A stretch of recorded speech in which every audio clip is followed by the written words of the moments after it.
বাংলাদেশ মুজাহিদ committee Darus Salam থানা ও গৈদার trek এলাকাবাসীর উদ্যোগে ওয়াজ মাহফিল ও হালকায়ে জিকিরের প্রধান অতিথি নায়েবে আমিরুল মুজাহিদিন শেখুল হাদিস আল্লামা মুফতি সৈয়দ মোহাম্মদ ফয়জুল করিম দামাত বরকাতুহুমুল আলিয়া বা দেশা গুরুত্বপূর্ণ আলোচনা পেশ করবেন হজরত মাওলানা মুফতি রাজাউল করিম সদর বাংলাদেশ মুজাহিদ কমিটি ঢাকা বিভাগ, মাওলানা মুফতি ফয়জুল্লাহ সদর বাংলাদেশ মুজাহিদ কমিটি ঢাকা মহানগর উত্তর, মুফতি মোহাম্মদ রহমতুল্লাহ খতিব গাবতুলি বড় বাজার জামে মসজিদ, মাওলানা মুফতি মহিউদ্দিন কাসেমি খতিব গৈদার ট্রেক কেন্দ্রীয় জামে মসজিদ মোহতামি মাদ্রাসাতুর রহমান গৈদার ট্রেক।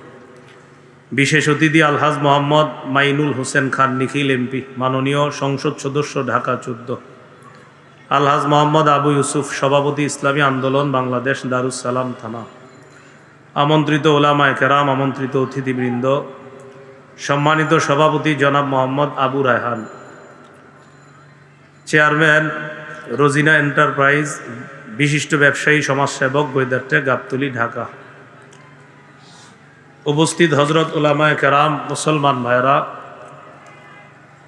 মাইকের আওয়াজ যদ্দূর যাচ্ছে বিভিন্ন স্থানে অবস্থানরতা শ্রদ্ধা মা বোনেরা, আল্লাহ পাক রব্বুল আলামিনের দরবারে শুকরিয়া আদায় করছি। আল্লাহ আমাদেরকে এই মাহফিলে উপস্থিত হওয়ার তৌফিক দান করেছেন বলে আলহামদুলিল্লাহ। আমি আপনাদের সামনে সূরাতুত তাওবার 36 নম্বর আয়াতে কারিমা তেলাওয়াত করলাম। আয়াতে আল্লাহ পাক রব্বুল আলামিন বলেন, ইন্না ইদ্দাতাশ শুহুরি ইনদাল্লাহি 12 শাহরান ফি কিতাবিল্লাহ ইয়াওমা খালাকাস সামাওয়াতি ওয়াল আরদ মিনহা আরবাআতুন হুরুম। নিশ্চয়ই আল্লাহর কাছে মাস সমূহের গণনা হলো 12 মাস। আল্লাহর কাছে মাস সমূহের গণনা 12 মাস। 12 মাসে 1 বছর। যেদিন আল্লাহ আসমান জমিন সৃষ্টি করেছেন সেদিন থেকে আল্লাহর বিধান মতে 12 মাসে 1 বছর। মিনহা আরবাআতুন হুরুম, এই 12 মাসের মধ্যে 4টি মাস সম্মানিত। কোন 4 মাস সম্মানিত? সহিহ বুখারীর 4662 নম্বর হাদিস, রাসূলুল্লাহ সাল্লাল্লাহু আলাইহি ওয়াসাল্লাম বলেন, ইন্নাজ জামানা ক্বাদ ইসতাদারা কাহাইআতিহি ইয়াওমা খালাকাল্লাহুস সামাওয়াতি ওয়াল আরদ। আসমান জমিন যেদিন আল্লাহ সৃষ্টি করেছেন সেদিন থেকে সময় যেইভাবে চলে এসেছে ওইভাবে সময়ের অবস্থা আবার ফিরে এসেছে, সময় আগের অবস্থায় ফিরে এসেছে। এটার দ্বারা কি উদ্দেশ্য? আরবের মানুষরা নিজের মন মতো মাস নির্ধারণ করত, কম বেশি বানায়া নিজের মন মতো মাস নির্ধারণ করত। নবী ঘোষণা করলেন, তোমাদের মন মতো হবে না, আল্লাহ যেইভাবে সৃষ্টি করেছেন ওইভাবে সময়ের অবস্থা আবার ফিরে এসেছে। আস-সানাতু 12 শাহরা, নবীজি বললেন 12 মাসে 1 বছর। মিনহা আরবাআতুন হুরুম, এর মধ্যে 4টি সম্মানিত। সালাসুন মুতাওয়ালিয়াত, 4 মাসের মধ্যে 3টি ধারাবাহিক। 1 নাম্বার যুলকাদা, 2 নাম্বার যুলহিজ্জা, 3 নাম্বার আল মুহররম। 1 নম্বর হলো জিলকদ মাস, এরপর হলো জিলহজ মাস, তৃতীয় হলো মুহররম মাস। এই 3টা মাস দেখবেন ধারাবাহিক, জিলকদ, জিলহজ, মুহররম। চতুর্থ মাস কোনটা? ওয়া রজবু মুদর আল্লাযী বাইনা জুমাদা ওয়া শাবান। আরেকটা হলো রজব মাস, যে রজব মাস জুমাদাল আখিরা এবং শাবান মাস, এই 2 মাসের মাঝের মাস। জুমাদাল উখরা বা জুমাদাল আখিরা, এর পরের মাসের নাম হলো রজব, এর পরের মাসের নাম শাবান। তাহলে জুমাদাল আখিরা বা জুমাদাল উখরা আর শাবান, এই 2 মাসের মাঝের মাস হলো রজব মাস। আগের 3টা আর রজব মোট হইল কয়টা? 4টা। জিলকদ, জিলহজ, মুহররম, রজব, এই 4 মাস সম্মানিত। তাহলে কোরআনে বলছে আল্লাহ 4 মাস সম্মানিত, হাদিস থেকে জানলাম কোন 4 মাস সম্মানিত। এই 4 মাসের মধ্যে আবার কোন মাসটা বেশি সম্মানিত? এই 4 মাস তো জানলাম, জিলকদ, জিলহজ, মুহররম, রজব। এই 4 মাসের মধ্যে আবার বেশি সম্মানিত কোনটা? এটা আরেক হাদিস থেকে জানি, চলেন। ইবনে মাজাহ 3931 নম্বর হাদিস। রাসূলুল্লাহ সাল্লাল্লাহু আলাইহি সাল্লাম বিদায় হজের ভাষণের মধ্যে বললেন, আলা ওয়া ইন্না আহরামাশ শুহুরি শাহরুকুম হাযা, জেনে রাখো তোমাদের মাসসমূহের মধ্যে এই মাসটা সবচেয়ে সম্মানিত তথা জিলহজ মাস। আল্লাহ বলছে 4 মাস সম্মানিত। বুখারীর বর্ণনায় নবী বলে দিলেন কোন 4 মাস। ইবনে মাজার বর্ণনায় বলে দিলেন এই 4 মাসের মধ্যে আবার জিলহজ মাস। জিলহজ মাসের মধ্যে আবার কোন দিনগুলা বেশি সম্মানিত? সূরা ফজরের 1-2 নম্বর আয়াতে আল্লাহ বলেন, ওয়াল ফাজরি ওয়ালায়ালিন আশ, ভোরবেলার শপথ এবং 10 রাতের শপথ। আব্দুল্লাহ ইবনে আব্বাস রাদিয়াল্লাহু তাআলা আনহুমা বলেন এই 10 রাত দ্বারা উদ্দেশ্য জিলহজের প্রথম দশক। তাহলে জিলহজ মাসের মধ্যে আবার প্রথম দশক বেশি মর্যাদাপূর্ণ। সহিহ বুখারীর 969 নম্বর হাদিস। 969 কেমনে হয় বলেন তো? 969 কত হয়? 969 969 নম্বর হাদিস। এই হাদিসের মধ্যে আসছে রাসূলুল্লাহ সাল্লাল্লাহু আলাইহি সাল্লাম বলেন, মা মিন আইয়ামিন আল আমালুস সালিহু ফিহা আহাব্বু ইলাল্লাহ মিন হাযিহিল আইয়াম, ইয়ানি আল আশার।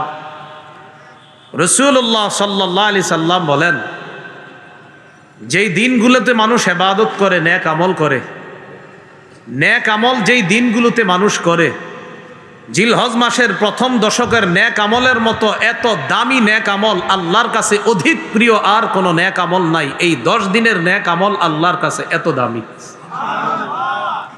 বলেন তো আল্লাহ বলছে কয় মাস সম্মানিত? 4 মাস। নবী বলে দিয়েছে কোন 4 মাস। বলেন তো যেই 4 মাস সম্মানিত ওই 4 মাসের মাঝে আবার বেশি সম্মানিত কোন মাস? জিলহজের মধ্যে আবার কোন 10 দিন বেশি সম্মানিত? প্রথম 10 দিন। এই 10 দিনের মধ্যে আবার কোন দিনটা বেশি সম্মানিত? এই 10 দিনের মধ্যে। এটা আবার হাদিস থেকে জানি, চলেন। ইবনে মাজার 3931 নম্বর হাদিস আছে। রাসূলুল্লাহ সাল্লাল্লাহু আলাইহি সাল্লাম বলেন, আলা ওয়া ইন্না আহরামাল আইয়াম ইয়াউমুকুম হাদা, শোনো দিনের মধ্যে সবচাইতে সম্মানিত দিনসমূহের মধ্যে সর্বোত্তম দিন হলো এই দিনটা তথা জিলহজ মাসের 10 তারিখ। জিলহজ মাসের 10 তারিখ। মুসনাদে বাজ্জার হাদিসের একটা কিতাব আছে। এই কিতাবের 1128 নম্বর হাদিসের বর্ণনা। রাসূলুল্লাহ সাল্লাল্লাহু আলাইহি সাল্লাম বলেন, আফজলুল আইয়াম আইয়ামুল আশর, আশরি জিলহিজ্জাহ। রাসূলুল্লাহ সাল্লাল্লাহু আলাইহি সাল্লাম বলেন সর্বোত্তম দিন হলো জিলহজ মাসের প্রথম 10 দিন। আর ইবনে মাজার বর্ণনায় নবী বলেন এই 10 দিনের মধ্যে আবার শ্রেষ্ঠ দিন হলো জিলহজের 10 তারিখ। এবার ঠান্ডা মাথায় একটু শোনেন। সূরা তাওবার 36 নম্বর আয়াতে আল্লাহ বলেন 4টি মাস সম্মানিত। সহিহ বুখারীর 4662 নম্বর হাদিসে রাসূল বলেন জিলকদ, জিলহজ, মুহররম আর রজব এই 4 মাস সবচেয়ে সম্মানিত। ইবনে মাজার 3931 নম্বর হাদিসে বলেন এই 4 মাসের মধ্যে আবার জিলহজ মাস সবচেয়ে বেশি সম্মানিত। সূরা ফজরের 2 নম্বর আয়াতের ব্যাখ্যা আব্দুল্লাহ ইবনে আব্বাস বলেন জিলহজ মাসের মধ্যে প্রথম দশকটা আল্লাহর কাছে বেশি দামি। সহিহ বুখারীর 969 নম্বর হাদিসে আল্লাহ রাসূল বলেন জিলহজ মাসের প্রথম দশকটা আল্লাহর কাছে বেশি দামি। মুসনাদে বাজ্জারের 1128 নম্বর হাদিসে আল্লাহ রাসূল বলেন জিলহজ মাসের প্রথম দশক আল্লাহর কাছে বেশি দামি। ইবনে মাজার 3931 নম্বর হাদিসে আল্লাহ রাসূল বলেন জিলহজ মাসের 10 দিনের মধ্যে সবচাইতে জিলহজের 10 তারিখটা অনেক বেশি ফজিলতপূর্ণ। এই হলো জিলহজ মাসের ফজিলত। জিলহজ মাস শুরু হয়ে গেছে গত রাত থেকে। ইন্না লিল্লাহি ওয়া ইন্না ইলাইহি রাজিউন। আচ্ছা আলহামদুলিল্লাহ।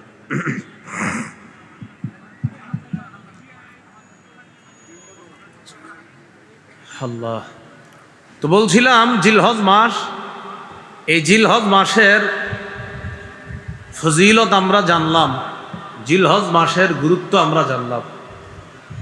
এবার আমরা জানবো জিলহজ মাসের করণীয়। গত রাত থেকে জিলহজ মাস শুরু হয়ে গিয়েছে। যারা কোরবানি করব এবং কোরবানি করব না, গত রাত থেকে তাদের জন্য প্রথম করণীয় ছিল চুল নখ না কাটা। এটা যারা কোরবানি করব এবং করব না সবার জন্যই। আবু দাউদ এবং নাসাইর বর্ণনা দ্বারা বোঝা যায় শুধু যারা কোরবানি করবে তাদের জন্য এই আমল, চুল আর নখ না কাটা। তো নাসাইর আরেকটা বর্ণনা দ্বারা বোঝা যায় যারা কোরবানি করবে না তারাও চুল নখ কাটবে না। তো প্রথম কথা, যারা কোরবানি করবে তারা এই 10 দিন কোরবানির আগ পর্যন্ত চুল নখ কাটবে না। তিরমিজির বর্ণনা 1523 নম্বর হাদিস। এই হাদিসের মধ্যে রাসূলুল্লাহ সাল্লাল্লাহু আলাইহি সাল্লাম বলেন, মান রাআ হিলালা যিল হিজ্জাহ ওয়া আরাদা আন ইউদহিয়া ফালা ইয়াখুযান্না মিন শা'রিহি ওয়া আযফারিহি। যে ব্যক্তি জিলহজ মাসের চাঁদ দেখবে এবং সে যদি কোরবানি দেওয়ার ইচ্ছা করে, সে যেন তার চুল নখ না কাটে, এইগুলা সে যেন না কাটে। হাদিস থেকে কি বুঝলাম? যে কোরবানি দিবে সে চুল কাটবে না, নখ কাটবে না। নাসাইর বর্ণনা, সহিহ মুসলিমেরও বর্ণনা 1977 নম্বর হাদিস। আমাদের মাদ্রাসার পাঠ্যপুস্তক অনুসারে মোট হাদিস সংখ্যা হবে 3033টা মুসলিমের। এই হাদিসে রাসূলুল্লাহ সাল্লাল্লাহু আলাইহি সাল্লাম বলেন, ইযা রাআইতুম হিলালা যিল হিজ্জাহ ওয়া আরাদা আহাদুকুম আন ইউদহিয়া ফালইউমসিক আন শা'রিহি ওয়া আযফারিহি। রাসূলুল্লাহ সাল্লাল্লাহু আলাইহি সাল্লাম বলেন, তোমরা যখন জিলহজের চাঁদ দেখবা, তোমাদের কেউ যখন কোরবানির ইচ্ছা করে আর জিলহজের চাঁদ দেখে, সে যেন চুল নখ কাটা থেকে বিরত থাকে। তিরমিজি আর মুসলিমের হাদিস থেকে বুঝলাম যারা কোরবানি দিবে তারা চুল কাটবে না, নখ কাটবে না। নাসাইর অন্য বর্ণনা দ্বারা বোঝা যায় এক সাহাবী রাসূলুল্লাহ সাল্লাল্লাহু আলাইহি সাল্লামকে বললেন, হুজুর আমার তো এমন একটা প্রাণী আছে, এই প্রাণীর এই অবস্থা, আমারও কি কোরবানি দেওয়া লাগবে? তো নবীজি তার হালাত ছুঁই না বললেন, না না, তোমার কোরবানি দেওয়া লাগবে না। তুমি কোরবানির দিন চুল কাটবা, নখ কাটবা। বুঝেন কি বলে? তুমি কোরবানির দিন চুল নখ কাটবা, এর মানে কোরবানির আগ পর্যন্ত তুমিও চুল কাটবা না, নখ কাটবা না। কোরবানির দিন তুমি চুল নখ কাটবা, অন্যেরা কোরবানি করলে যে সওয়াব, তুমি এই আমল করেও সেই সওয়াব পাবে। এখান থেকে বোঝা যায় যে কোরবানি করবে না সেও কোরবানির আগ পর্যন্ত চুল নখ কাটা থেকে বিরত থাকবে, কোরবানির দিন সে চুল নখ কাটবে। এমনকি এই 10 দিন বাচ্চাদেরও চুল না কাটা যদি পারেন, এটা কোনো জরুরি বিষয় না। আব্দুল্লাহ ইবনে ওমর রাদিয়াল্লাহু তাআলা আনহুমা এক এলাকা দিয়ে রওনা করছে। মাররা বিইমরাআতিন তাখুযু মিন শা'রি ইবনিহা। এক মহিলা তার বাচ্চার চুল কাটতেছে, বাচ্চার চুল কাটে। তো ইবনে ওমর বললেন, আহা, তুমি যদি কোরবানির দিন পর্যন্ত একটু অপেক্ষা করতা, তারপর যদি চুলটা কাটতা। কি বোঝা যায়? বাচ্চার মাকে ইবনে ওমর রাদিয়াল্লাহু তাআলা আনহুমা বললেন, তুমি যদি কোরবানির দিন পর্যন্ত অপেক্ষা করতা, তারপর যদি চুলটা কাটতা। এখান থেকে বোঝা যায় বাচ্চাদেরও 10 দিন পর্যন্ত আপনার চুল না কাটা। এটি কিন্তু জরুরি বিষয় না, যদি করেন খুব ভালো। তাহলে জিলহজের প্রথম কাজ পাইলাম আমরা, চুল নখ না কাটা। জিলহজ মাসের দ্বিতীয় করণীয়, আজকে যারা রোজা রাখছেন আলহামদুলিল্লাহ, যারা রাখতে পারেন নাই বাকি আরো 8টা আছে। তো নিয়ম ছিল 9টা রোজা রাখা। যদি পারেন আজকে না রাখলেও সমস্যা নেই, বাকি 8টা রাখার চেষ্টা করেন। তো দ্বিতীয় করণীয় জিলহজের 9টা রোজা রাখা। আবু দাউদের বর্ণনা 2437 নম্বর হাদিস, 2437 নম্বর হাদিস। এই হাদিসের মধ্যে আসছে, কানা রাসূলুল্লাহ সাল্লাল্লাহু আলাইহি ওয়াসাল্লাম ইয়াসুমু তিসআ যিল হিজ্জাহ। রাসূলুল্লাহ সাল্লাল্লাহু আলাইহি সাল্লাম 9 জিলহজ পর্যন্ত জিলহজের প্রথম থেকে 9 জিলহজ পর্যন্ত 9টা রোজা রাখতেন। নাসাইর বর্ণনা 2415 নম্বর হাদিস। এই হাদিসটি সবাই মুখস্থ রাখবেন, অন্যদের কাছে প্রচার করে দিবেন, নিজেরাও সারা জীবন আমল করার চেষ্টা করবেন, আমরাও করব, বলি ইনশাআল্লাহ। নাসাইর 2415 নম্বর হাদিস। قال رسول الله صلى الله عليه وسلم أربع لم يكن يدعهن النبي صلى الله عليه وسلم। রাসূলুল্লাহ সাল্লাল্লাহু আলাইহি সাল্লাম 4টি কাজ কখনো ছাড়তেন না। মুখস্থ করি, কয়টি কাজ নবী কখনো ছাড়তেন না? আমরাও ইনশাআল্লাহ চেষ্টা করব এই 4 কাজ ভবিষ্যতে ছাড়ব না ইনশাআল্লাহ। নবী কয়টি কাজ ছাড়তেন না? 4টি। 1 নম্বর সিয়ামা আশুরা, মুহররমের 10 তারিখের রোজা রাসূলুল্লাহ সাল্লাল্লাহু আলাইহি সাল্লাম কখনো ছাড়তেন না। 2 নম্বর ওয়াল আশার, জিলহজের প্রথম দশকের রোজা রাসূলুল্লাহ সাল্লাল্লাহু আলাইহি সাল্লাম ছাড়তেন না। 3 ওয়া সালাসাতা আইয়ামিন মিন কুল্লি শাহ, প্রত্যেক মাসের 3টা রোজা 13, 14, 15 আরবি মাসের এই 3 রোজা রাসূল ছাড়তেন না। 4 নাম্বার ওয়া রাকাআতাইনি ক্বাবলাল গাদাত, ফজরের নামাজের আগের 2 রাকাত সুন্নত রাসূল সাল্লাল্লাহু আলাইহি সাল্লাম কখনো ছাড়তেন না। এবার আমরা সবাই একটু চর্চা করি, বলেন তো কয় আমল নবীজি কখনো ছাড়তেন না? সাহস করে বলে ফেলেন তো। 1 নাম্বার মাশাআল্লাহ, 1 নাম্বার মুহররমের 10 তারিখের রোজা, 2 নাম্বার জিলহজের প্রথম দশকের রোজা, 3 নাম্বার মাসে 3টা রোজা, 4 নাম্বার ফজরের আগের 2 রাকাত সুন্নত। আচ্ছা আমরা একটু বলি, বললে মনে থাকবে। বলেন 1 নম্বর মুহররমের 10 তারিখের রোজা, 2 জিলহজের প্রথম দশকের রোজা, 3 প্রত্যেক আরবি মাসের 3টি রোজা, 4 ফজরের আগের 2 রাকাত সুন্নত। এই 4টা আমল রাসূল সাল্লাল্লাহু আলাইহি সাল্লাম কখনো ছাড়তেন না। যাই হোক, জিলহজ মাসের দ্বিতীয় আমল পাইলাম 9টি রোজা রাখা। আজকে যারা রাখছেন আলহামদুলিল্লাহ, বাকিগুলাও রাখবেন। যারা রাখতে পারেন নাই, বাকিগুলা রাখলে সওয়াব আছে, ফজিলত আছে, কোনো সমস্যা নাই, রাখেন। তৃতীয় আমল 9 জিলহজের রোজাটা গুরুত্ব দিয়ে রাখা। 9 জিলহজের রোজা গুরুত্ব দিয়ে রাখা। সহিহ মুসলিমের বর্ণনা 1162 নম্বর হাদিস, মাদ্রাসা পাঠ্যপুস্তক অনুসারে। قال رسول الله صلى الله عليه وسلم صيام يوم عرفة أحتسب على الله أن يكفر السنة التي قبله والتي بعده। রাসূলুল্লাহ সাল্লাল্লাহু আলাইহি সাল্লাম বলেন, কেউ যদি আরাফার দিনের রোজা রাখে, তথা 9 জিলহজের রোজা। আরাফার দিনের রোজা এটা একটা পারিভাষিক নাম, মনে রাখবেন। আরাফার দিনের রোজা এটা একটা পরিভাষা, উদ্দেশ্য 9 জিলহজের রোজা। 9 জিলহজের রোজা যদি কেউ রাখে, রাসূলুল্লাহ সাল্লাল্লাহু আলাইহি সাল্লাম বলেন, আমি আশাবাদী তার আগের 1 বছর এবং পরের 1 বছর, মোট 2 বছরের গুনাহ মাফ। এই হলো জিলহজের তৃতীয় আমল। তাহলে তৃতীয় আমলটা করার সুযোগ কি শেষ না এখনো আছে? জিলহজের চতুর্থ আমল, জিলহজ মাসে বেশি বেশি তাসবিহ পড়া, জিকির করা। মুসনাদে আহমদের বর্ণনা, قال رسول الله صلى الله عليه وسلم اكثروا فيهن من التكبير والتحميد والتهليل।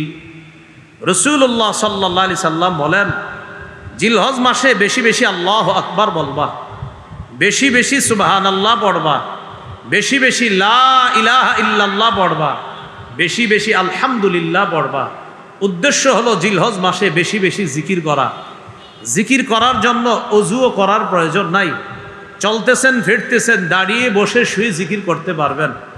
সূরা আলী ইমরানের 191 নম্বর আয়াতে আল্লাহ বলেন, জ্ঞানী হলো তারা আল্লাযীনা ইয়াযকুরুনাল্লাহা কিয়ামা ওয়া কুউদান ওয়া আলা জুনুবিহিম। আল্লাহ বলেন জ্ঞানী তারা যারা দাঁড়িয়ে আল্লাহকে স্মরণ করে, আল্লাহর জিকির করে। ওয়া কুউদা, যারা বসে আল্লাহকে স্মরণ করে। ওয়া আলা জুনুবিহিম, যারা শুয়ে শুয়ে আল্লাহকে স্মরণ করে, জিকির করে। বাকি জিলহজ মাসে খুব বেশি পরিমাণে জিকির করার চেষ্টা করব, আল্লাহ তৌফিক দান করেন। জিলহজ মাসের 5 নম্বর আমল, 9 জিলহজ ফজর নামাজ থেকে নিয়ে 13ই জিলহজ আসর পর্যন্ত মোট 23 উক্ত নামাজের পরে পড়ি একবার মহব্বতে আল্লাহু আকবার, আল্লাহু আকবার, লা ইলাহা ইল্লাল্লাহু ওয়াল্লাহু আকবার।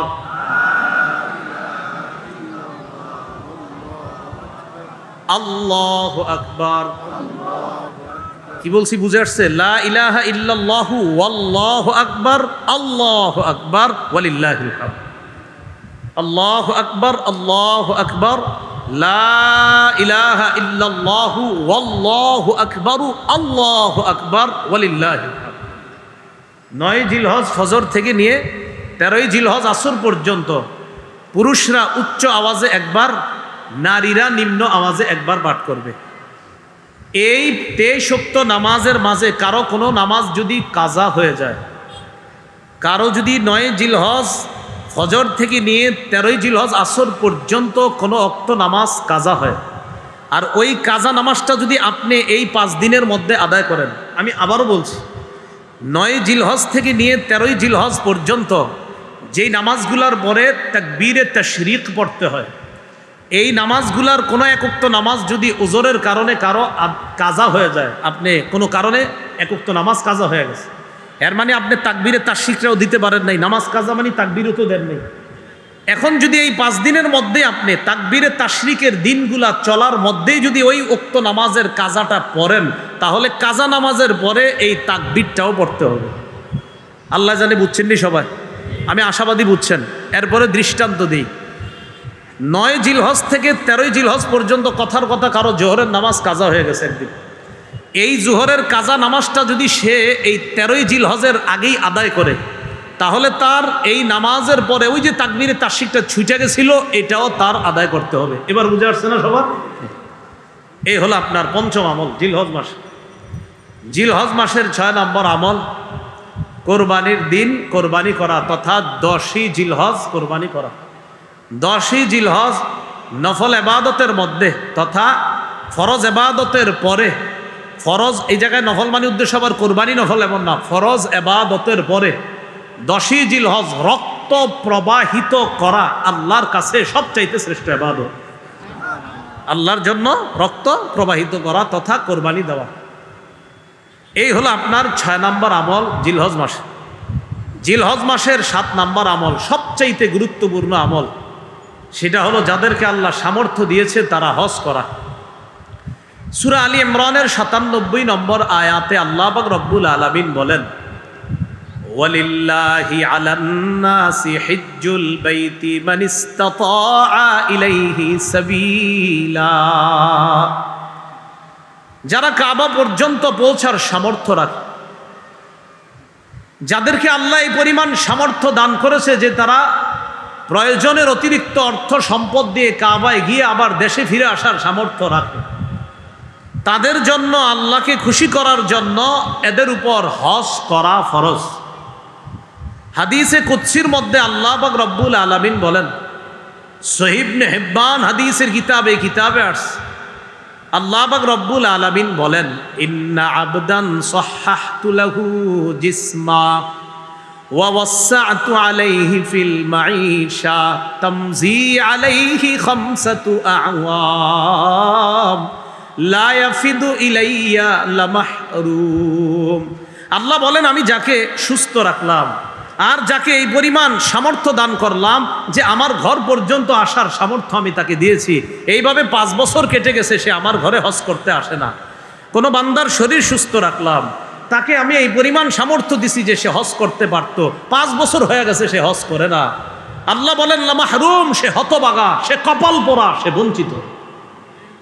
হজ ফরজ হয়েছে, আসে না, কয় বছর হয়ে গেছে? 5 বছর। যাব যায় না, 5 বছর হয়েছে। আল্লাহ কয় তাকে সামর্থ্য দিলাম, আমি তাকে সামর্থ্য দান করলাম, আল্লাহ তাআলা বলছেন আমি তাকে সামর্থ্য দিলাম, সুস্থ রাখলাম, এরপরে আমার কাছে আসে না 5 বছর, সে বঞ্চিত, সে হতবাগা, সে কপাল পোড়া। যাদেরকে হজের সামর্থ্য আল্লাহ দিয়েছেন তারা যেন অতি দ্রুত হজ সম্পাদন করতে পারে, আল্লাহ তৌফিক দান করেন।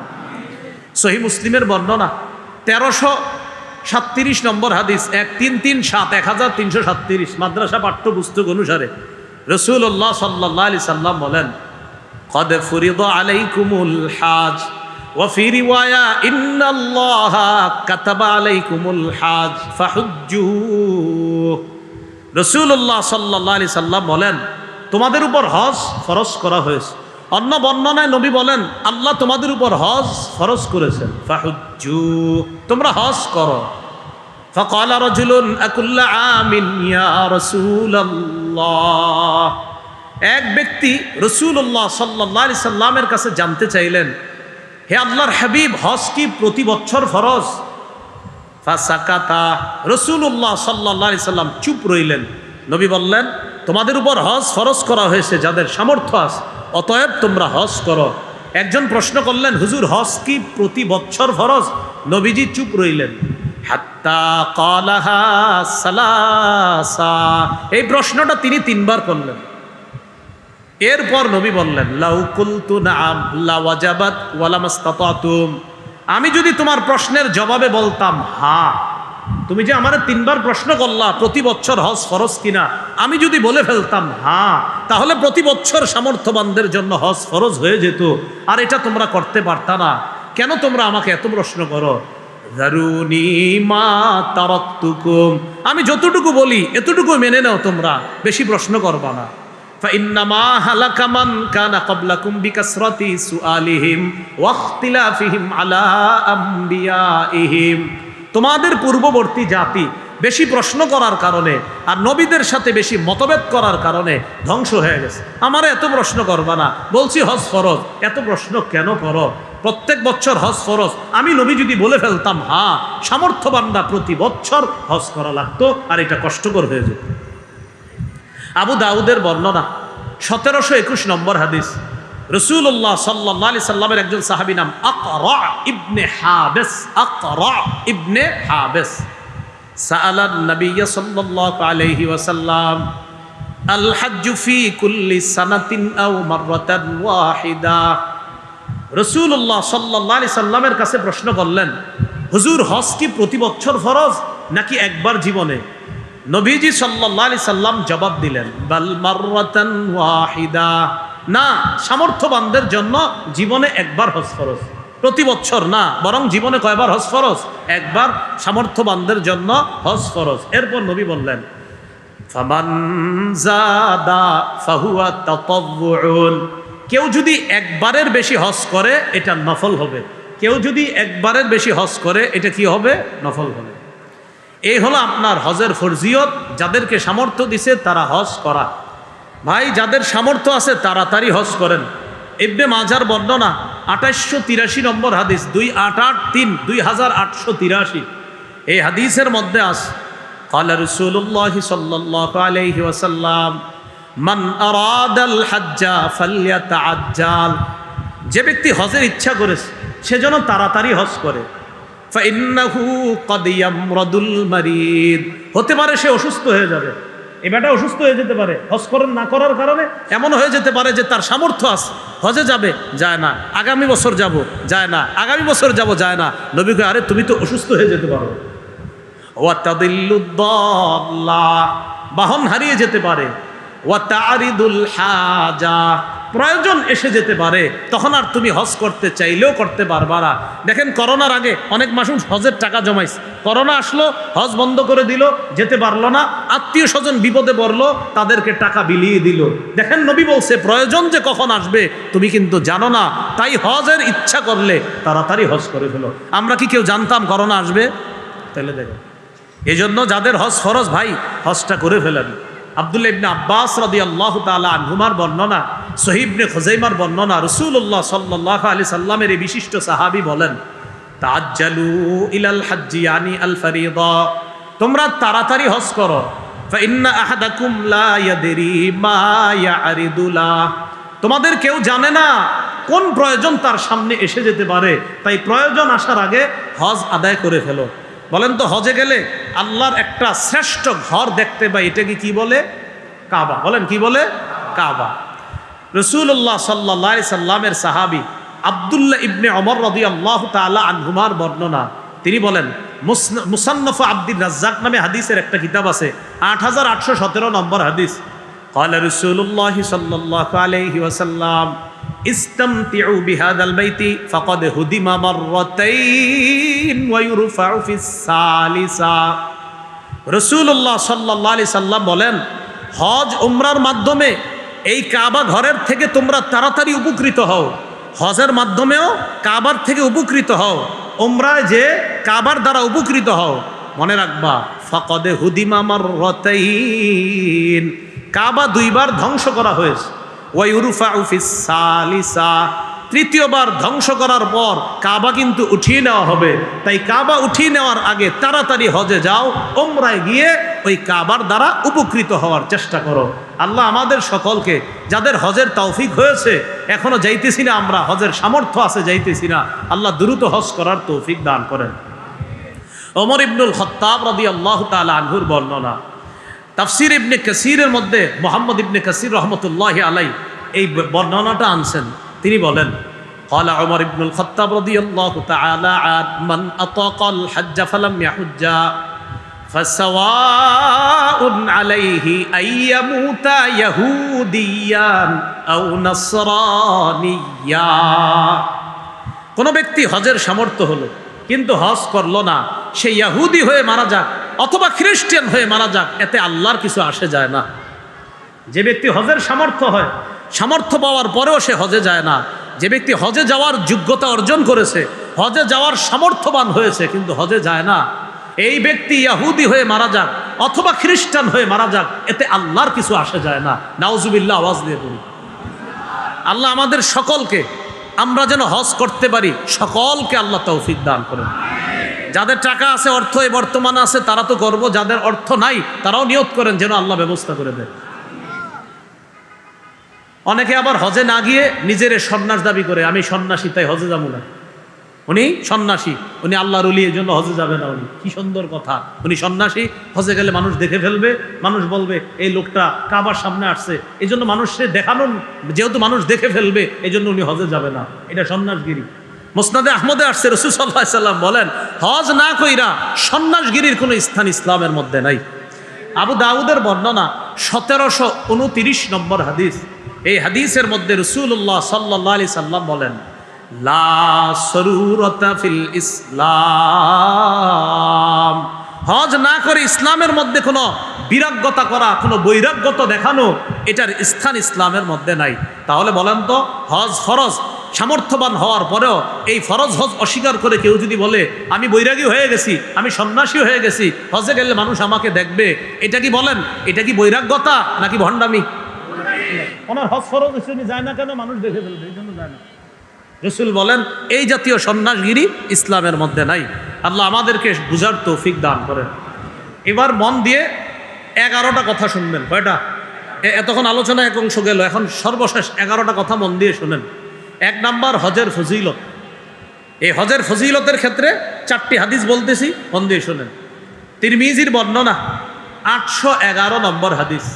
قال رسول الله صلى الله عليه وسلم من حج فلم يرفث ولم يفسق غفر له ما تقدم من ذنبه। যে ব্যক্তি হজ করলো, হজের মধ্যে অশ্লীল কথা বলল না আর অশ্লীল কাজ করলো না, তার আগের গুনাহগুলা মাফ করে দেওয়া হলো। আরেকটা ফজিলত শুনেন, সহিহ বুখারীর বর্ণনা 1521 নম্বর হাদিস। قال رسول الله صلى الله عليه وسلم من حج لله فلم يرفث ولم يفسق رجع كيوم ولدته أمه। রাসূলুল্লাহ সাল্লাল্লাহু আলাইহি সাল্লাম বলেন, কেউ যদি আল্লাহর জন্য হজ করে, হজের মধ্যে যদি অশ্লীল কথা না বলে, অশ্লীল কাজ না করে, তার মা তাকে জন্ম দিলে যেমন নিষ্পাপ, এমন নিষ্পাপ সদ্য নবজাতক শিশুর মতো সে হজ থেকে ফিরে আসবে। আরেকটা ফজিলত শোনেন, قال رسول الله صلى الله عليه وسلم মান হাজ্জা লিল্লাহ ফাকাদা মানাসিকা, যে ব্যক্তি আল্লাহর জন্য হজ করে আর হজের বিধিবিধানগুলো সঠিকভাবে পালন করে, ওয়া সালিমাল মুসলিমুনা মিন লিসানিহি ওয়া ইয়াদিহি, হজে যাওয়ার পর এই ব্যক্তির হাত এবং জবান থেকে কষ্ট দেওয়া থেকে অন্য হাজিরা যদি নিরাপদ থাকে। আপনি হজে গেলেন, আমি হজে গেলাম, যাওয়ার পর আমার জবানের কষ্ট দেওয়া আর আমার হাতের কষ্ট দেওয়া থেকে অন্য মুসলমান, অন্য হাজি যদি নিরাপদ থাকে, গফিরা লাহু মা তাকাদ্দামা মিন যামবি, নবী বলেন তার আগের গুনাহগুলো মাফ। এই জন্য তো হজরে আসওয়াদ চুমা দেওয়ার সময় যারা যাবেন ভবিষ্যতে ইনশাল্লাহ, কাউরে ধাক্কা দিবেন না দুই হাত দিয়ে, এইভাবে মুসলমানদের কষ্ট দিয়ে হজরে আসওয়াদ চুমা দেওয়ার কোনো দরকার নাই। যদি পারেন আস্তে ধীরে ধীরস্থিরভাবে গিয়ে চুমা দিবেন, তো আরেক মুসলমানকে ধাক্কা মেরে আপনি ফেলে দিয়ে হজরে আসওয়াদকে চুম্বন করবেন, এই বিধান আর এই অধিকার ইসলাম আপনাকে দেয় নাই। মুসলমানকে কষ্ট দেওয়া যাবে না। হ্যাঁ, আপনি আস্তে ধীরে গিয়ে হজরে আসওয়াদকে চুমা দেন, অথবা আপনি চান্স খুঁজতে থাকেন, কয়েকবার চক্কর দিতে থাকেন। কারণ আপনি তওয়াফ করলেই দেখবেন প্রথমে দূরে আছেন, দ্বিতীয় তওয়াফে দেখবেন আরেকটু কাছে আসতে পারবেন, এরকম তওয়াফে বারবার যাইতে যাইতে দেখবেন কাছাকাছি হয়ে যাবেন, ইনশাল্লাহ সুযোগ পেয়ে যাবেন। বুঝাইতে চাইলাম, পাথর চুমা দিতে গিয়ে আপনার হাত আপনার জবান দিয়ে অন্য কোনো মুসলমান যেন কষ্ট না পায়। চুমা তো অবশ্যই দেওয়ার চেষ্টা করবেন, কিন্তু মুসলমানকে অবশ্যই কষ্ট দিবেন না। দুইটা কথা বলছি, অবশ্যই চুমা দেওয়ার চেষ্টা করবেন পাথর, আবার অবশ্যই মুসলমানকে কষ্ট না দেওয়ার চেষ্টা করবেন। কথা বুঝে আসেনি? এটাও করা যাবে না, আবার এটা করতে হবে। পাথরেও চুমা দিব ইনশাল্লাহ, আবার মুসলমানকে কষ্ট দেওয়া যাবে না। এইগুলো আপনার হজের আরেকটা ফজিলত বলি। মুসলিম শরীফের বর্ণনা 121 নম্বর হাদিস, একদম শুরু দিকে আছে। নবীর সাহাবী আমর ইবনুল আস রাদিয়াল্লাহু তাআলা মারা যাবে অবস্থা, মনটা খারাপ, মুমূর্ষ অবস্থায় সাহাবীরা তার পাশে। তখন তাকে সান্ত্বনা দিয়ে সাহাবায়ে কেরাম বললেন, আমা আলিমতা ইয়া আমরু আন্নাল ইসলামা ইয়াহদিমু মা কানা ক্বাবলা। আমার এত চিন্তা করো কেন? তুমি কি জানো না ইসলাম তার আগের গুনাহগুলা ধুয়ে মুছে মিটিয়ে দেয়, ধ্বংস করে দেয়। আরে তুমি তো মুসলমান হয়েছো, তুমি তো ইসলাম গ্রহণ করেছো, এর মানে ইসলাম গ্রহণ করাটাই তোমার আগের গুনাহ মাফের জন্য যথেষ্ট হয়ে গেছে। আমা আলিমতা আন্নাল ইসলামা ইয়াহদিমু মা কানা ক্বাবলা ওয়া আন্নাল হিজরাতা তাহদিমু মা কানা ক্বাবলাহা। হিজরত করলে হিজরত আগের গুনাহগুলা ধ্বংস করে দেয়, ধুয়ে মুছে সাফ করে দেয়। ওয়া আন্নাল হাজ্জা ইয়াহদিমু মা কানা ক্বাবলা। হজ করলে হজ তার আগের গুনাহগুলা ধ্বংস করে দেয়, ধুয়ে মুছে সাফ করে দেয়। কয়টা কথা জানি বলবো? 11টা। 11টার মধ্যে এই প্রথম কথা গেল হজের ফজিলত। এবার দ্বিতীয় কথা, হজ্জে মাবরুরের ফজিলত। এতক্ষণ বলছি হজের ফজিলত, এখন জানবো হজ্জে মাবরুরের ফজিলত। আল্লাহর কাছে সবাই দোয়া করবেন, আত্মীয় স্বজন যারা হজে গেছে, আল্লাহ আমার ওই আত্মীয়কে আপনি হজ্জে মাবরুর নসিব করবেন, এই দোয়া করবেন। হজ্জে মাবরুরের ফজিলত শোনেন, সহিহ বুখারী 1773 নম্বর হাদিস। قال رسول الله صلى الله عليه وسلم العمرة إلى العمرة كفارة لما بينهما। এক উমরা আর আরেক উমরা, দুই উমরার মাঝে যেই গুনাহগুলা হয়, পরবর্তী উমরা আগের গুনার জন্য কাফফারা হয়ে যায়। ওয়াল হজ্জুল মাবরুর লাইসা লাহু জাযাউন ইল্লাল জান্নাহ। নবীজি বলেন হজ্জে মাবরুরের প্রতিদান একমাত্র আল্লাহর জান্নাত। হজ্জে মাবরুরের প্রতিদান আল্লাহর জান্নাত। আরেকটা ফজিলত শুনেন হজ্জে মাবরুরের, তিরমিজির বর্ণনা 810 নম্বর হাদিস। قال رسول الله صلى الله عليه وسلم تابعوا بين الحج والعمرة فإنهما ينفيان الفقر والذنوب كما ينفي الكير خبث الحديد والذهب والفضة। রাসূলুল্লাহ সাল্লাল্লাহু আলাইহি সাল্লাম বলেন, কামারের হাপর, লোহা, স্বর্ণ আর রূপার জং ময়লা যেমন দূর করে দেয়, হজ আর উমরা দারিদ্রতা এবং গুনাহকে এইভাবে দূর করে দেয়, ধুয়ে মুছে সাফ করে দেয়। হজে গেলে টাকা খরচ হয় না? হয় না? হজে গেলে টাকা খরচ হয় কিনা? নবীজি বলেন টাকা দেখতেছো খরচ হয়, তোমার দারিদ্রতা দূর হয়। সুবহানাল্লাহ। আরে ভাই, টাকা গেলে কি টাকা কমলো না বাড়লো? বলেন কমলো। টাকা গেলে কি কমলো না? আমার যে এই যে 7 লাখ টাকা হজে যাবে, এটা কি বাড়লো না কমলো? নবীজি কয় তোমার দারিদ্রতা দূর হইছে। হজ করলে দারিদ্রতা দূর হবে, গুনাহ দূর হবে।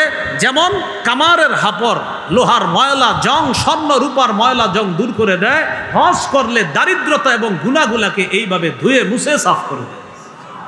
এরপরে শেষে নবী বলেন ওয়ালাইসা লিল হাজ্জাতিল মাবরুরাতি সাওয়াবুন ইল্লাল জান্নাহ।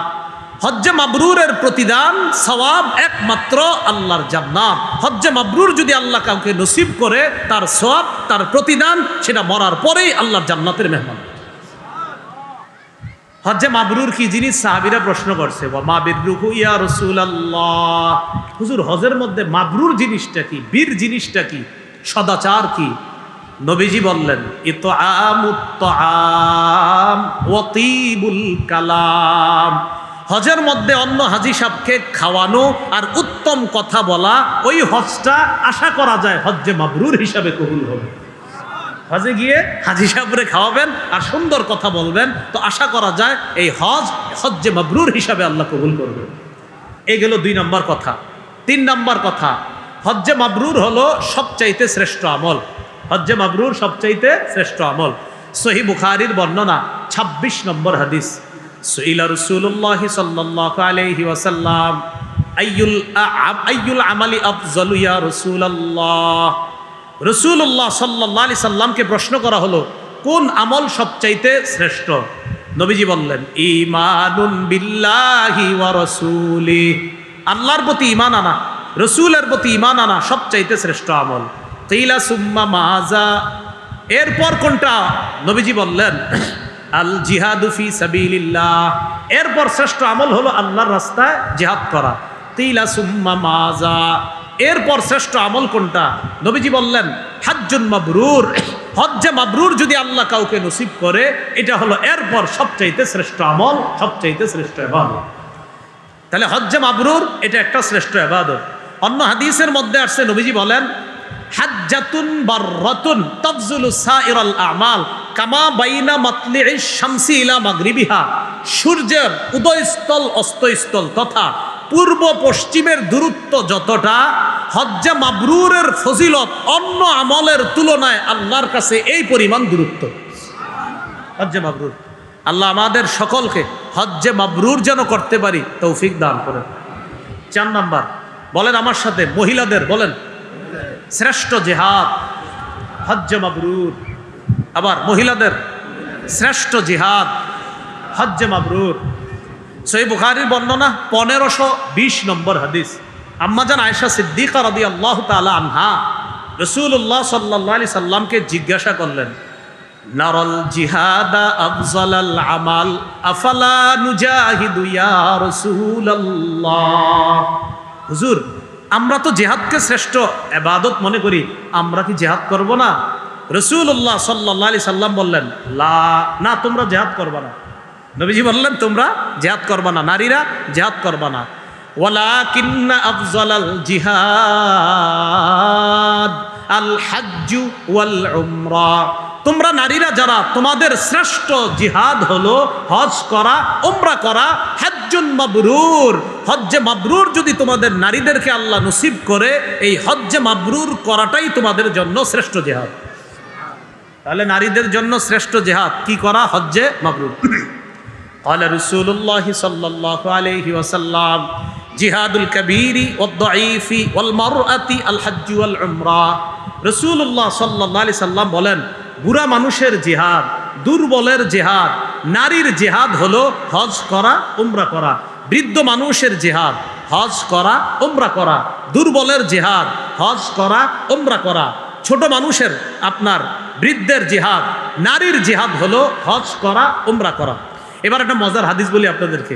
এক ব্যক্তি রাসূলুল্লাহ সাল্লাল্লাহু আলাইহি সাল্লামের কাছে আসার পরে বলে, ইন্নী জাবানুন ওয়া ইন্নী দাঈফুন।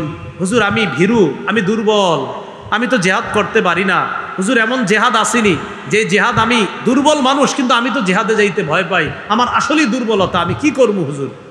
নবীজি বললেন, তোমার জন্য একটা জিহাদ আছে। সুবহানাল্লাহ।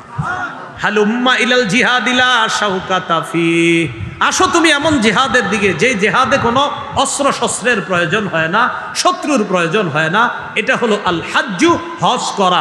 তুমি হজ করলেই জিহাদের সওয়াব। ওই উনি দুর্বল ছিলেন, তো নবী বুঝাইলেন, তোমার মতো দুর্বল যারা, তোমাদের জিহাদ হলো হজ করা। এইগুলো আজকের আমার শেষ দিকের যে 11টা কথা বলবো, এর 4 নাম্বার কথা, নারীদের জিহাদ, দুর্বলের জিহাদ, এবং বৃদ্ধ মানুষের জিহাদ, হজ করা, উমরা করা। আল্লাহ আমাদের সকলকে কথাগুলো বুঝার তৌফিক দান করেন। যাদের বৃদ্ধ বাবা আছে দেখেন না, যদি শক্তি সামর্থ্য থাকে হজ করাইতে পারেন কিনা, আল্লাহ তৌফিক দান করেন। 5 নম্বর কথা একটু বলেন আমার সাথে, হাজি সাহেব, উমরা আদায়কারীগণ, তাদের দোয়া আল্লাহ কবুল করেন। ইবনে মাজার বর্ণনা 2892, 2893 এই 2 হাদিসের মধ্যে আছে, ক্বালা রাসূলুল্লাহ সাল্লাল্লাহু আলাইহি ওয়াসাল্লাম আল হুজ্জাজ ওয়াল উম্মার ওয়াফদুল্লাহ। আরেক বর্ণনায় আল গাজী ওয়াল হাজ ওয়াল মু'তামির ওয়াফদুল্লাহ। আরেক বর্ণনায় ওয়াফদুল্লাহি সালাসা আল গাজী ওয়াল হাজ ওয়াল মু'তামির। রাসূলুল্লাহ সাল্লাল্লাহু আলাইহি সাল্লাম বলেন 3 ব্যক্তি আল্লাহর প্রতিনিধি। বলেন কয় ব্যক্তি আল্লাহর প্রতিনিধি? আবার কয় ব্যক্তি আল্লাহর প্রতিনিধি? বলেন 1 মুজাহিদ, 2 হাজি সাহেব, 3 উমরা আদায়কারী। নবীজি বলেন ইনিস্তাগফারুহু গফারা লাহুম, তারা আল্লাহর কাছে ক্ষমা চাইলেই আল্লাহ মাফ করে দেয়। পরের বর্ণনায় নবী বলেন দাআহুম ফাআজাবু। দেখেন কি বলে, আল্লাহ তাদেরকে ডেকেছে, তারা সাড়া দিয়েছে। সাআলুহু ফাআতাহুম, তারা আল্লাহর কাছে চেয়েছে, আল্লাহ তাদেরকে দিয়েছে। এবার দেখেন, আল্লাহ ডেকেছে, তারা গিয়েছে, তারা চেয়েছে, আল্লাহ দিয়েছে। আবার বলি আমি, দাআহুম ফাআজাবুহু সাআলুহু ফাআতাহুম। আল্লাহ হাজী সাহেবদেরকে ডেকেছে, তারা আল্লাহর ডাকে সাড়া দিয়েছে। এবার তারা আল্লাহর কাছে চেয়েছে, আল্লাহ তাদেরকে দিয়েছে। তাহলে আবার সুন্দর মতো বলি, দেখেন, আল্লাহ তাদেরকে ডেকেছে, তারা সাড়া দিয়েছে। এবার তারা ডেকেছে, আল্লাহ সাড়া দিয়েছে। হাজী সাহেব তো হাজী সাহেব উমরা আদায়কারীগণ আল্লাহর কাছে দোয়া করে, যা বলে তাই দিয়ে দেয়। 6 নাম্বার, হাজী সাহেবরও আল্লাহ মাফ করে দেয়। হাজী সাহেব আমাদের জন্য যদি আল্লাহর কাছে বলে আল্লাহ তাদেরকেও আপনি মাফ করেন, তো আল্লাহ তাদেরকেও মাফ করে দেয়। قال رسول الله صلى الله عليه وسلم يغفر الله للحاج ولمن استغفر له الحاج। রাসূলুল্লাহ সাল্লাল্লাহু আলাইহি সাল্লাম বলেন, আল্লাহ পাক রব্বুল আলামিন হাজী সাহেবকে মাফ করে, হাজী যার জন্য ক্ষমা চায় আল্লাহ তাকেও মাফ করে দেয়। তাহলে আমরা যারা হজে গিয়েছে তাদেরকে ফোন করে এই কথা বলা যে আমার জন্য আপনি আল্লাহর কাছে দোয়া করবেন, কারণ হাজী যার জন্য দোয়া করবে আল্লাহ তাকেও মাফ করে দিবেন। এগুলো 6 নম্বর কথা। 7, হজে গেলে কষ্ট হয়, হজে গেলে খরচ হয়। হজে গেলে কষ্ট হয়, হজে গেলে খরচও হয়। আম্মাজান আয়েশা সিদ্দিকা রাদিয়াল্লাহু তাআলা আনহা বর্ণনা, তাকে রাসূলুল্লাহ সাল্লাল্লাহু আলাইহি সাল্লাম বলেন, ইন্না লাকি মিনাল আজরি আলা কদরি নাসাবিকি ওয়া নাফাকাতিক। আয়েশা, হজে আসার পর যেই পরিমাণ কষ্ট আর খরচ হয়, এই কষ্ট আর খরচের প্রতিটা কষ্ট আর খরচের বিনিময় আল্লাহর পক্ষ থেকে তুমি পেয়ে যাইবা। মুসনাদে আহমদের 23,000 হাদিস, হাদিস নাম্বার কত? 23,000, অর্থাৎ 23,000 মানে হাদিস নাম্বারটাই 23,000 নাম্বার হাদিস। এই হাদিসে আসছে রাসূলুল্লাহ সাল্লাল্লাহু আলাইহি সাল্লাম বলেন, আর নাফাকাতু ফিল হজ কান নাফাকাতি ফি সাবিলিল্লাহ। হজের মধ্যে খরচ করা জিহাদের ময়দানে খরচ করার মতো। কেমন? কয় বিসাবিই মিআতিন, 700 গুণ পর্যন্ত আল্লাহ বাড়ায় দেয়, 700 গুণ পর্যন্ত। এজন্য হজে গিয়ে খরচ করলে এটা লস নাই, লাভ। 8 নাম্বার কথা, হজে যাওয়ার সময় যদি কেউ মারা যায়, কিয়ামত পর্যন্ত তার আমলনামায় হাজী সাহেবের সওয়াব লেখা হবে। قال رسول الله صلى الله عليه وسلم من خرج حاجا فمات كتب له اجر الحاج الى يوم القيامه। যে ব্যক্তি হজের উদ্দেশ্যে বের হয় আর যদি সে মারা যায়, কিয়ামত পর্যন্ত তার আমলনামায় হাজী সাহেবের সওয়াব লিপিবদ্ধ করা হবে। ওয়ামান খারাজা মু'তামিরান ফামাতা কুতিবা লাহু আজরুল মু'তামিরি ইলা ইয়াউমিল কিয়ামা। যে ব্যক্তি উমরার উদ্দেশ্যে বের হয়, সে যদি মারা যায়, কিয়ামত পর্যন্ত তার আমলনামায় উমরা আদায়কারীর সওয়াব তার আমলনামায়ও লিপিবদ্ধ চলতে থাকবে কিয়ামত পর্যন্ত। ওয়ামান খারাজা গাজিয়ান ফামাতা কুতিবা লাহু আজরুল গাজি ইলা ইয়াউমিল কিয়ামা।